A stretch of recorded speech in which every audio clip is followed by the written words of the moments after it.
Hello ka mga ka-green ha, and then nandito tayo ngayon sa ating channel para magbigay tayo ng mga idea natin sa farming o gardening. Today's video, pag-uusapan natin kung paano mag-identify ng papayang buto. Sa buto pa lang malalaman natin kung babae o lalaki pa yung buto nating papaya.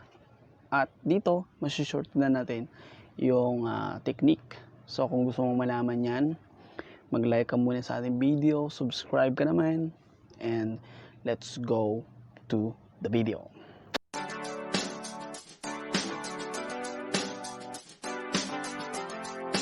Ayun, mga kaibigan, at dito na nga tayo sa ating technique kung paano pumili ng mga papaya. Ang tips dito mga kapatid, yung ito na yung Papayaseeds natin, ano. Ayun.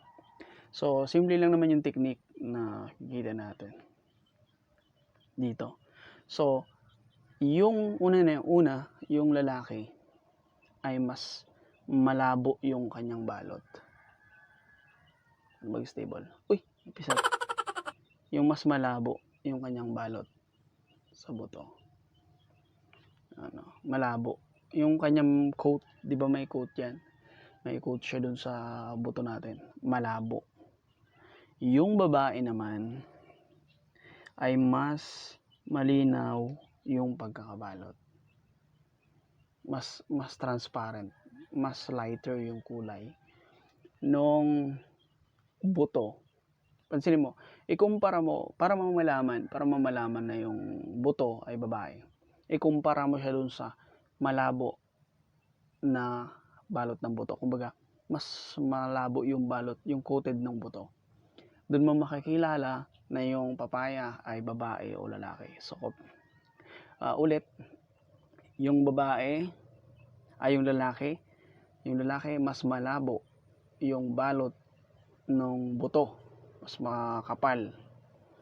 Yung naman, yung lalaki mas malinaw, yung halos transparent na yung makikita mo ng buto. So, yun natutunan mo na. Para hindi ka na masyadong magpili-pili ng mga seedlings, hindi mo na masyadong pili. Sigurado ka na agad sa itatanim mo na. Tatanim mo na ng pagpatubo mo, itatanim mo na. Okay, pwede mo nang i-direkta kung gusto mo. Pero advice ko lang na mas magandang ipunla mo yung papaya mo for better quality at naaalagaan mo yung iyong seedlings. So, sana may matutunan ka dito sa aking video. Ito po si Kuya Cardo sa uli. Lovers tayo ng gardening, farming. God bless you all. Sana magtagumpay tayo sa ating farming. Thank you very much. God bless you all. Love you.